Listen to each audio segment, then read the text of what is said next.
হর হর মহাদেব, আদেশ, জয় মা মহাকালী। আজকে আপনাদের সঙ্গে আমি একটা গুরুত্বপূর্ণ বিষয় নিয়ে আমি আলোচনা করতে যাচ্ছি। যে বিষয়টা না হলে বাড়িতে কিন্তু আপনারা প্রবেশ করতে পারবেন না, অর্থাৎ সেটা হচ্ছে মেন গেট। এবং শুধু মেন গেট নয়, মেন গেটের সঙ্গে যে ঘরের যে দরজাগুলো, সেই দরজাগুলো নিয়েও আমি বলে দেবো। দেখুন, মেন গেট আলাদা আর ঘরে ঢোকার দরজা কিন্তু আলাদা, দুটোকে কিন্তু ডিফারেন্ট চোখে দেখতে হবে আপনাদের। তাহলে এইবারে আপনার যদি গাড়ি থাকে, 4 চাকার গাড়ি থাকে, তাহলে অতি অবশ্যই আপনার মেন গেটটাকে স্পেসটাকে চওড়া রাখতে হবে, অন্তত 10 ফুট চওড়া রাখতে হবে, 12 ফুট চওড়া রাখতে হবে। আপনি যদি চাষি ভাই হয়ে থাকেন, তাহলে আপনার যে ঘরে বাড়িতে ঢোকার জন্য, প্রবেশ করার জন্য যে মেন গেট, সেই মেন গেটটা ট্রাক্টরকে ঢুকতে হবে, অর্থাৎ সেখানে 15 থেকে 20 ফুট স্পেসটা থাকতে হবে। এবং আপনার প্রথম কথা এইগুলো গেল। দ্বিতীয় কথা হচ্ছে যে তাহলে দুটো জিনিস কিন্তু আলাদা। আচ্ছা, নেক্সট হচ্ছে যে আপনি যদি এই মেন গেট ঠিকঠাক যদি না করেন, বা আপনার যদি ঘরের যে দরজাগুলো আছে সেগুলো যদি ঠিকঠাক না করেন, তাহলে কিন্তু অনেক রকম সমস্যা আসতে পারে বাড়িতে। এবং কোন দিক থেকে কোন দিকে মেন গেট করতে হয়, কোন মুখ জমি, সেটাকে কিভাবে ভাগ করতে হয়, সে বিষয় নিয়েও আমি আজকে আলোচনা করে দিচ্ছি। প্রথম কথা, আমি একটা উদাহরণ দিয়ে বলছি। ধরুন আপনি একটা 40x40 ফুট জমির ভেতরে আপনি একটা বাড়ি করছেন, ঠিক আছে? এবারে তার ভেতরে আপনাকে পুরো জমিটা নিয়ে আপনি বাড়ি করতে পারবেন না, বাউন্ডারি দিতে হবে। বাউন্ডারি দিয়ে আপনাকে কি করতে হবে, আপনাকে যে অংশে মানে বাড়ি করবেন সেই অংশটুকুনির থেকে চারপাশে 4টে দিকে 2 ফুট করে ছাড়তে হবে। তাহলে আপনার 36x36 ফুটের ভেতরে আপনি ঘরগুলো করছেন, মানে আপনার বাসস্থানটা তৈরি করছেন। কারণ কি, 2 ফুট ছাড় দিতে হয়, কর্পোরেশনের নিয়ম আছে, মিউনিসিপ্যালিটির নিয়ম আছে। কর্পোরেশনের তো আরো বেশি, মিউনিসিপ্যালিটির আরো বেশি।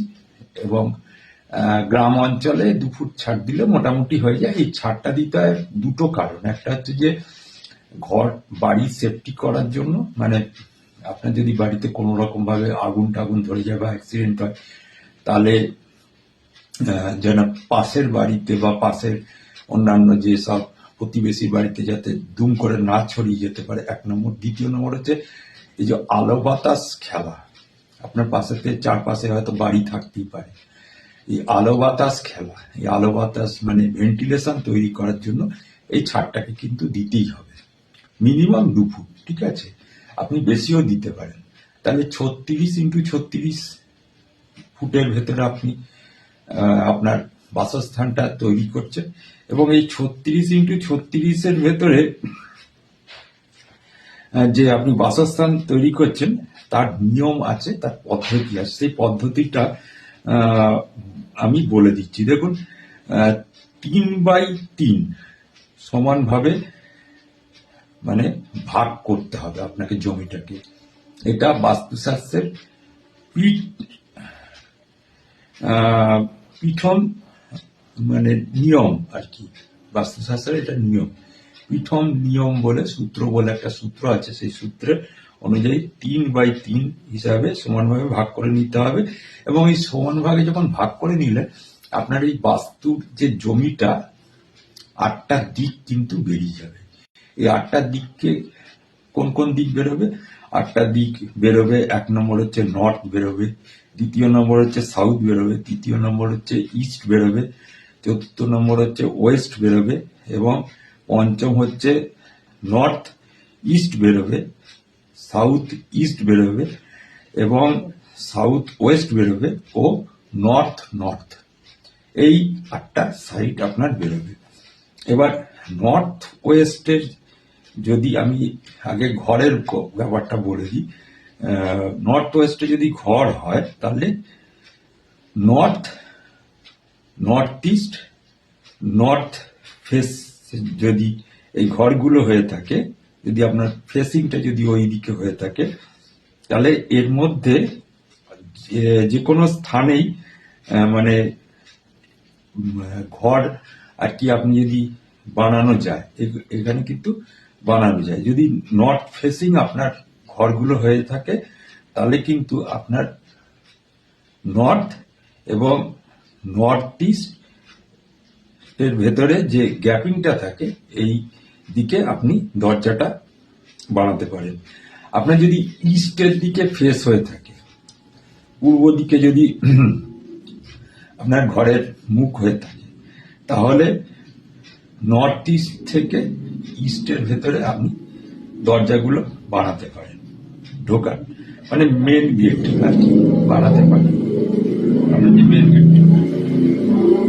আর যদি সাউথ ফেসিং আপনার যদি ঘরগুলো হয়, মানে বাড়িটা যদি হয়, তাহলে আপনি ইস্ট থেকে সাউথের দিকে দরজাটা তৈরি করতে পারেন, মানে মেন গেটটা তৈরি করতে পারেন।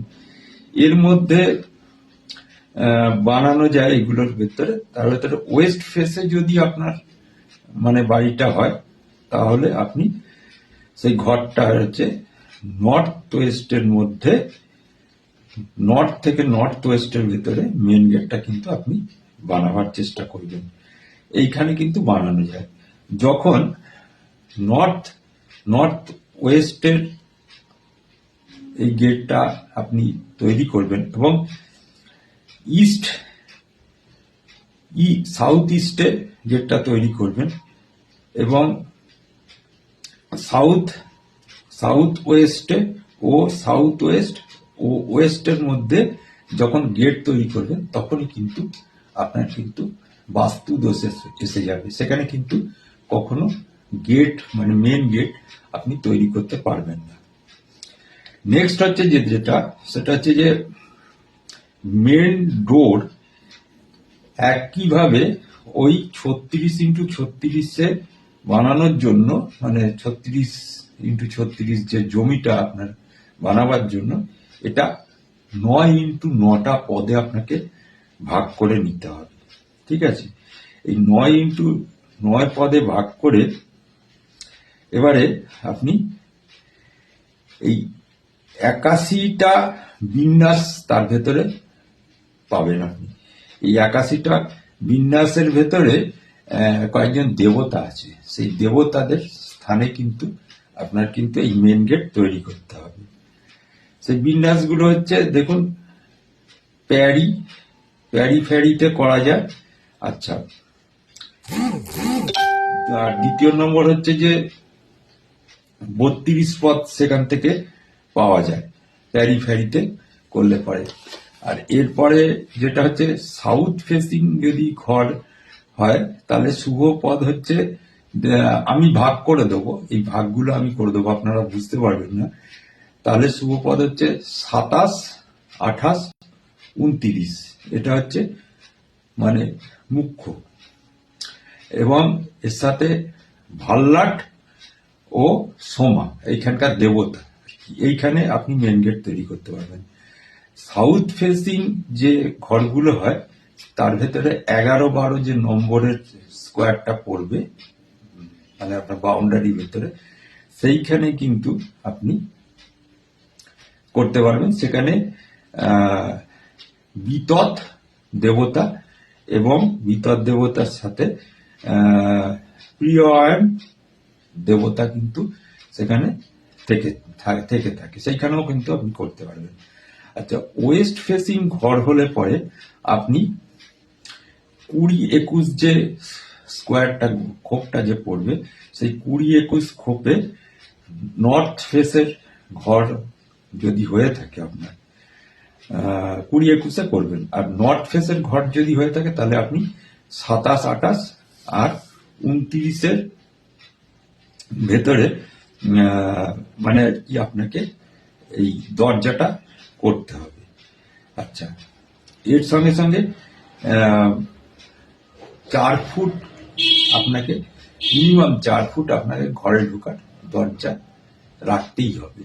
কিন্তু ব্যাপারটা হচ্ছে বর্তমান সময়ের যা জমির অভাব, মানে জমির যে আপনারা কিনতে পারেন, সেখানে এই যে হয়তো 10 ফুট চওড়া রাস্তা করতে পারবেন মেন গেটে, কিন্তু ঘরের মেন গেটটা করতে পারবেন না। ঠিক আছে, ঘরের মেন গেটটা করাটা মুশকিল হয়ে যায়।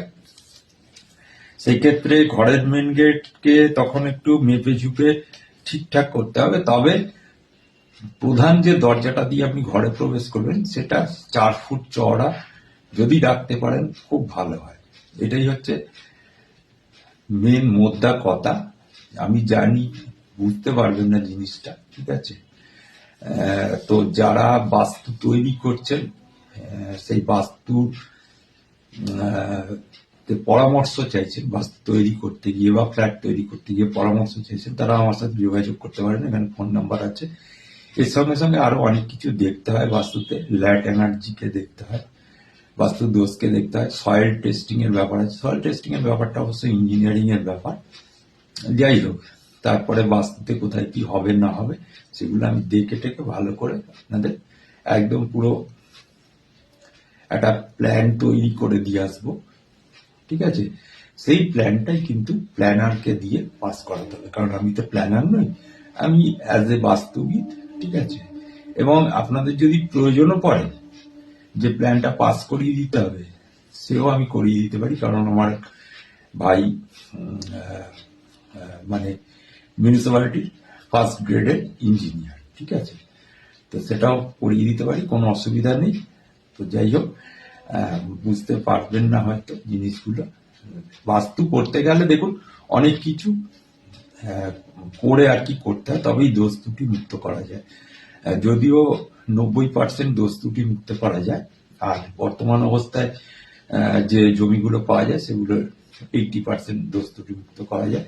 তবে সর্বক্ষণ বলবো, করজোড়েই নিবেদন করবো, দেখুন আপনি যখন খরচা করে বাড়ি করছেন তখন আপনার বাড়িতে যেন কোনো রকম নেগেটিভ এনার্জি যেন না থাকে, কোন রকম বাস্তু দোষ যেন না থাকে, সেই দিকটা আপনারা খেয়াল রাখুন। একটা বাস্তুবিদকে দেখে আপনার কিছু টাকা ব্যয় হয়ে যাবে সত্যি কথাই, কিন্তু ব্যাপারটা হচ্ছে ব্যয় হলে পরেও আপনার যে জীবনটা, মানে আপনি যে বাস্তুতে বসবাস করেন, তাতে আপনার যাতে ক্ষতি না হয়ে যায়। হরিওম।